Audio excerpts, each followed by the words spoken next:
Bingöl'deki savaş evleri, kaçak evleri, depreme dayanıksız evleri, mühendislik, mimarlık hizmeti almayan evleri, binaları mutlaka yenilemek zorundayız.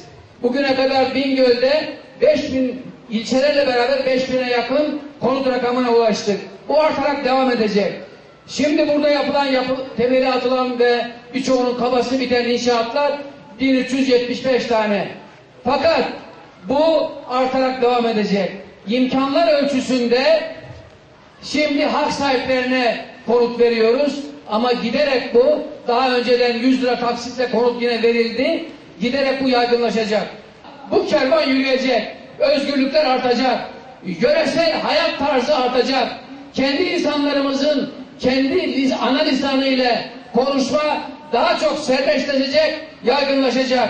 Geldikten sonra askeri vesayetten tutun da başörtüsüne varıncaya kadar özgürlüklerin artması, demokratikleşmenin gelişmesi noktasında çok ciddi adımlar attık.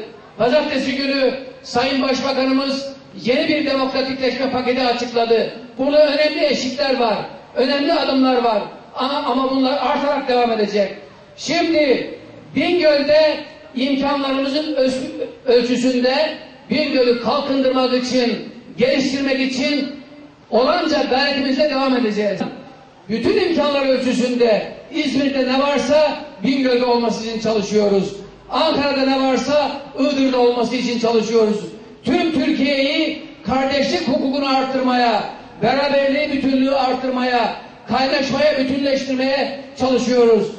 Daha önceden tepeden bakmacı zihniyetler, Jacoben zihniyetler, tüfeğli zihniyetler, vatandaşını hor gören zihniyetler artık geride kaldı. Bundan sonra halka hizmet edeni halkımız çok daha iyi tanıyacak, tespit edecek. Yeterli değil bunlar. Eksiklerimiz var.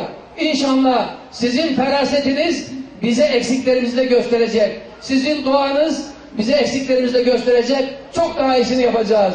Türkiye çok şükür demokrasi içinde değişen, kalkınan, gelişen bir ülke. En son açıklanan paketle de bu zincire bir halka daha ekledik. Bu son paket olmayacak. İlk paket olmadığı gibi son paket de olmayacak.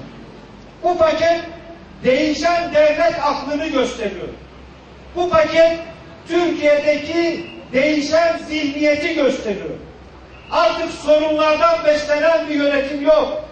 Artık sorunlar devam etsin de bu sorunlar üzerinden siyaset yapayım diyen bir anlayış yok. Tam aksine sorunları çözen bir anlayış var.